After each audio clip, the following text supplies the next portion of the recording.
Now, for those of you know the short version of the story, no, I didn't win. Sag. Alright, that's the end of the video. Alright, peace guys, see ya! I guess I felt like I truly had a lot more to show for in that tournament. I wanted to prove to everyone that I truly did have what it takes to be the best, like no one ever was. But, unfortunately, that's just not the way it turned out. But I guess we'll get him next time.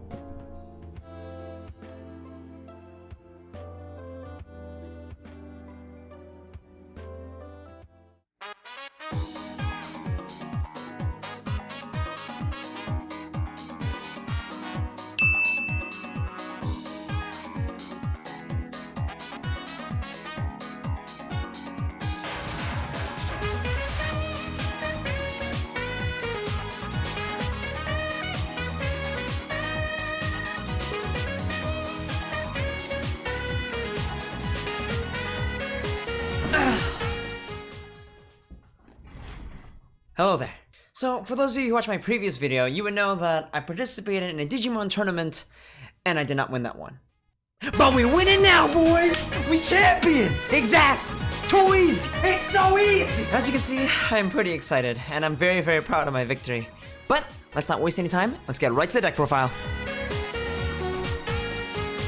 The deck that I used for this tournament was a black Omnimon Turbo deck profile, which focuses on abusing our new Omnimon that we got from BT05, Omnimon Zwart, as well as using the level 6s that allow us to Digiburst in order to get some value from our Omnimon Zwart, but more in details in the actual deck profile.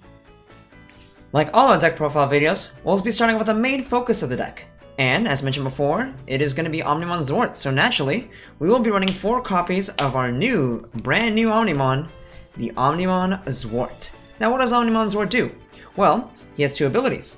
As effect is, when Digivolution, you may mill the top 3 cards of your deck, and then you get to play up to 2 black or purple cards with a play cost of 8 or less from your trash without paying their memory cost. So essentially, after you Digivolve into this card, you're going to be able to get yourself potentially 2 Digimon for free. And majority of the times, they will most likely be ultimates, and what you can do is then Digivolve onto another Mega again to be able to reuse this Omnimon Zwarts. And that is exactly 4 copies. Now, what is the second effect? Like all Omnimons, they have the effect of on attack, they get to return a level 6 from your source back into your hand, and his ability is when you return that level 6 back to your hand, you'll be able to destroy one of your opponent's Digimon that are play cost of 12 or less that is unsuspended. So it also has a bit of board control as well. So not only will you be able to make your board infinitely more wide than the average deck, you will also be able to control your board as well. But that is not all for the Omnimons. We still run 1 copy of the Omnimon Alter S, which is still a very good card, allowing us to be able to control the board in case our opponent decides to go with a rather wide board themselves. Looking at you, Lord Nightmon. And he also has the nifty ability of being able to swing unblockable, so it is still rather useful and able to close out games, but it's not exactly the main focus of the deck, but it's still a nice spicy tech as a one-off. Moving on to our level 6s, we run 4 copies of the new SR from BT05, the Metal Garurumon.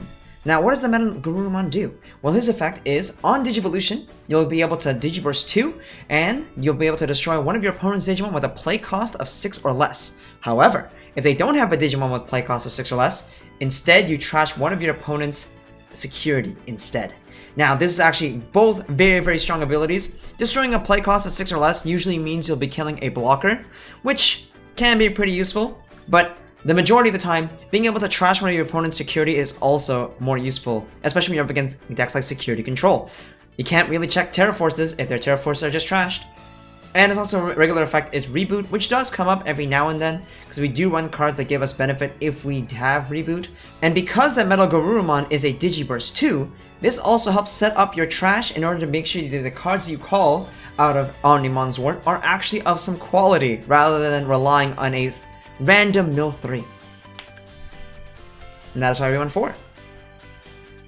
For our other level 6s, we do run 2 copies of the High Andromon, just your regular 2 cost vanilla level 6, nothing too flashy here. However, the fact that it's 2 costs on evolution really does matter because there will be games where our opponent will try to memory starve us.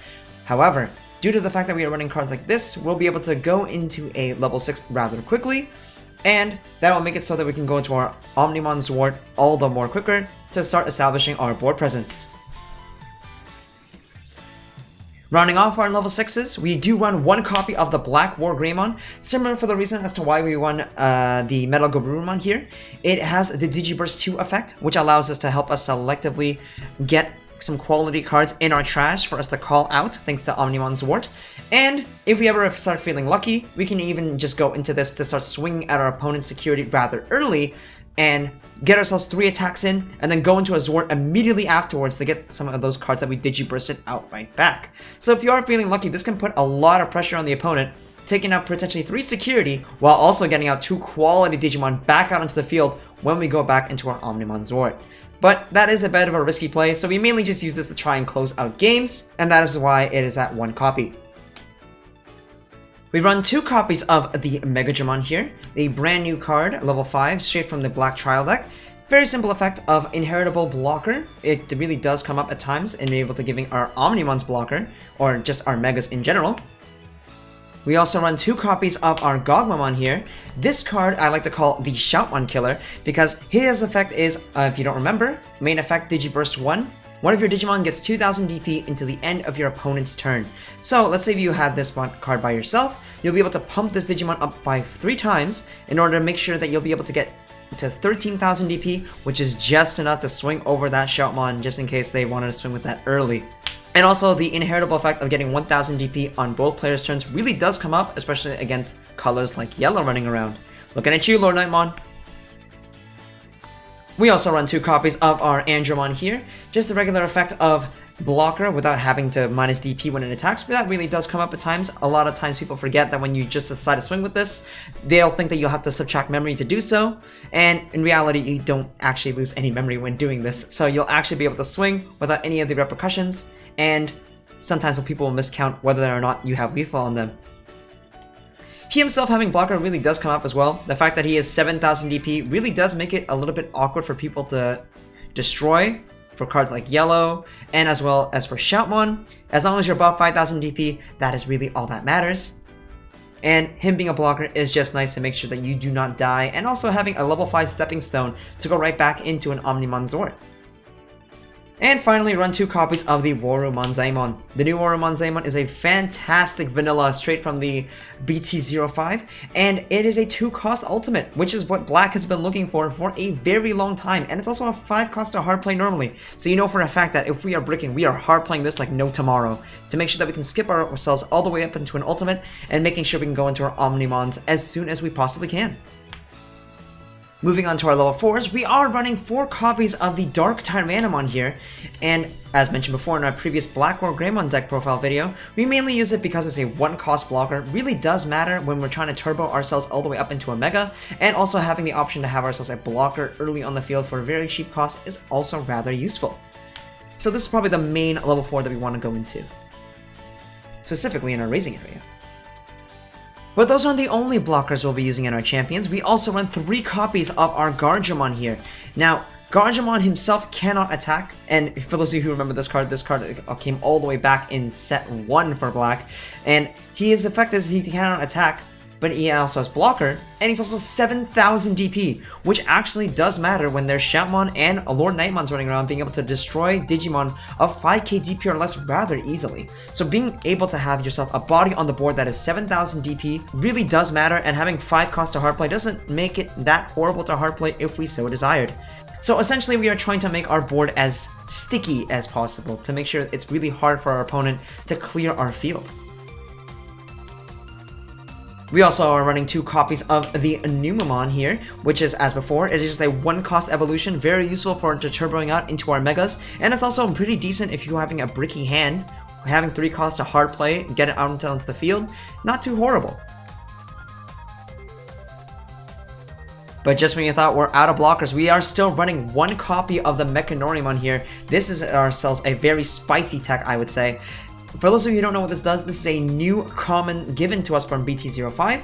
He also cannot attack, similar to Guardium, but he's 4 cost to hard play normally, with 1000 less DP, which does matter every now and then, but he has another ability.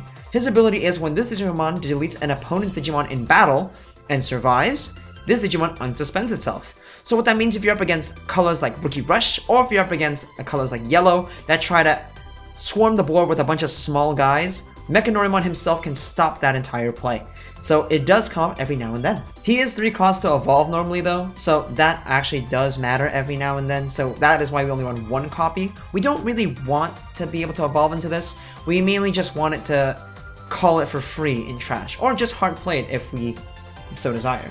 Moving on to our level 3s, we do run 4 copies of the toy Agumon here, and as mentioned before, his effect is just really useful. Giving that inheritable reboot really does matter at times. Giving an Omnimon reboot, making sure that he doesn't get swung over by Lord Nightmon, for example, or a Shoutmon even. And also, we are running the Kapurimon in this deck, which gives 1000 HP if we have reboot. So this toy Agumon here just improves that consistency all the more in order to make sure that we get that 1000 DP at all times.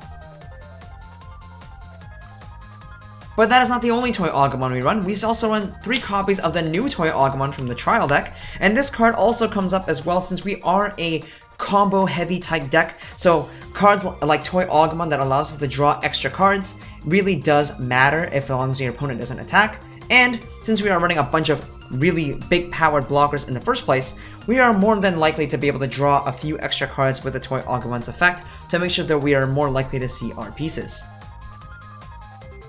And just when you thought we were out of blockers, we are still running 3 copies of our Godsmon here. Now this card is still useful for our emergency blocks. Very useful if we want to just make sure that we don't lose the game. And making sure that we're having 3000 DP, because otherwise if we were using the new Agumon from the trial deck, it is very easy for yellow to remove, and that is why I opted to use Godsmon instead. And to finish off our rookies, we are running 2 copies of the Commandamon here, just a regular 2-cost vanilla. Very useful for making sure that we memory starve our opponent, and it's also very nice that if our opponent tries to memory starve us, we can make sure we can pass back the memory to our opponent without giving them too much, or helping us maximize our plays. For the Tamers, we are running 2 copies of the new BT05 dual Tamer, Ty and Matt. So, what does the new Ty and Matt do? Well, its effect is at the start of your turn, if your opponent has a level 6 or higher Digimon in play, you gain 2 memory. Now, what that means is as long as your opponent has a level 6 or higher Digimon in play, no matter how much memory they give you at the end of their turn, you will gain 2 more. So at the very minimum, you will be gaining 3 memory like every other memory set to 3 Tamer, but you can also get more if your opponent decides to give you 2 or more. So if you get at least 2 or more, you're going to get 4 plus memory, which this card can honestly just snowball at times, and it does stack with multiple Ty and Matt. So having 2 of these on the board is honestly insane, but we only really need 1 to pop off. And its second ability is all of your Digimon with Omnimon in their name gain security attack +1. So as you already know, our main focus of the deck is Omnimon. So all of our Omnimons are going to be swinging for extra security in order to pressure our opponent even more. But those aren't the only Tamers we run. We also run 2 copies of our Takumi Aiba, also a new Tamer from BT05. Now, what this white Tamer does is, whenever your Digimon digivolves, you'll be able to rest this Tamer in order to draw an extra card. So essentially, normally when you digivolve, you draw 1 more card. Having 1 more of these on the board, you'll be able to draw an extra card, so it's a draw 2. And if you have 2 of these on the board, you'll be able to draw 3 cards. And as I mentioned before, our deck is a very combo heavy deck, so it's really important that we see our pieces, and Takumi Aiba just helps us ensure that we always see those pieces if our game is running low. And it also has the very nifty effect of all of your level 3 Digimon gain, when attacking, lose 1 memory. So this helps ensure that we don't get rookie rushed, but also does come up against yellow, since they like to run cards like Bushy Agumon or the Lucemon, which are both level 3s, so that means that if they decide to swing with them, they will lose 1 memory when doing so. And not to mention that these do stack as well. Finally, moving on to the options of the deck, we do run 3 copies of the new white option card, Mega Digimon Fusion. Now, what does this new white option card do? Well, it has the effect of, the next time one of your Digimon digivolves from a level 6 to a level 7, reduce the memory cost of that Digivolution cost by 6, and at the end of the turn, return that Digimon to the bottom of your deck and discard all the Digivolution sources. And if you check it in security, you get to add it to your hand. So, essentially what this means is that we're going to be able to go from our level 6s to our Omnimons for free. But we will come with the caveat of losing that Omnimon at the end of turn. However, that doesn't really matter. So, picture this. we have our Mega right here. Let's say we just have a high Angemon right here. And we go into our Omnimon Zwart thanks to using one of our Mega Digimon Fusions in hand. And then Omnimon Zwart's effect, which allows us to mill 3 cards on the top of our deck, and allowing us to call 2 more new Digimon. So let's say we called a Angemon here, and a Megadramon. So now we have 2 ultimates that came out from our trash for free. Then, we're allowed to attack with that Omnimon Zwart in the exact same turn that we Digivolve because it costed free, and thanks to Omnimon Zwart's effect, we'll be able to put this high Angemon back into our hand, allowing us to destroy one of our opponent's Digimon, and even if they didn't have one, we could just use it for the sake of recursion. Then, we could then Digivolve our Megadramon into another high Angemon, and then Digivolve into another Omnimon Zwart. And then obviously if we paid the full cost for the second Omnimon Zwart, this Omnimon Zwart will go away. However, the Omnimon Zwart, number 2, will allow us to call 2 more Digimons out on the field. So just like that, one Mega Digimon Fusion allowed us to turn one of our Digimon into 4 Digimon, all of which are actually blocker thanks to that inheritable Megadramon here. So this is an actually pretty wide board that not even Lord Nightmon can easily get rid of. Very, very threatening indeed. And that is also the power of why Mega Digimon Fusion is so powerful, and also the main reason as to why Omnimon Zwart is the focus of the deck, because we're able to get him out for free. What you can also do with this card is if your opponent decides to leave a Omnimon X antibody on your opponent's side of the field, you'll be able to use the Mega Digimon Fusion to go into your Omnimon Alter S in order to make sure that de-digivolves one of the Omnimon X's, and that will also make sure that they won't be able to negate your attacks anymore, and if they are rested, you can actually swing into that Omnimon X and use this effect to return a level 6 into your hand to make it unblockable. So the possibilities with the Mega Digimon Fusion and our Omnimons are endless, and playing cards like Mega Digimon Fusion in combination with our Omnimons allows us to get away with running only 6 level 6s. We do run one last spicy card for in this deck. We run one copy of Breath of the Gods, or as I like to call it, the cheat card. So, it has a very simple ability that came all the way back in set 1.5 for the Digimon TCG, and its effect is, one of your Digimon gains Reboot, and until the end of your opponent's next turn, it cannot have its DP reduced, it cannot be returned to hand, and it cannot be returned to deck. So what does that mean? Well, if you remembered from Mega Digimon Fusion, Mega Digimon Fusion allows us to go into our level 7 Digimons for free, at the caveat that that level 7 goes to the bottom of the deck at the end of turn. However, Breath of the Gods prevent your Digimon from going to the hand or bottom deck regardless until the end of your opponent's next turn. So what that does is essentially allows us to keep our Omnimon for free. Well, maybe not exactly free. It does cost 2 costs, but paying 2 costs to go into a level 7 rather than paying 6 cost, I will gladly take that trade any day of the week. And also it's a very nifty security effect as well, which is if you check in security, your opponent's Digimon can't attack the player for the rest of the turn. So, on the off chance that you never see this card in your hand, if it actually ends up in your security, it actually does a pretty useful effect of making sure you just don't die that turn, which might just be all you need in order to come back. And that is going to be it for our Digimon TCG winning black deck profile. I hope you guys enjoyed the video, or at least found it somewhat informative. If you did, maybe consider liking and subscribing, because, you know, it's free. I'm sorry I haven't been uploading lately, life has just been happening. But I do consistently stream on Twitch, so maybe go check it out if you want to come and say hi. Anyways, that's the end of the video. Bye-bye! Ow! Shit! Ow! Ow! Damn it. I hit my hand. I'm okay!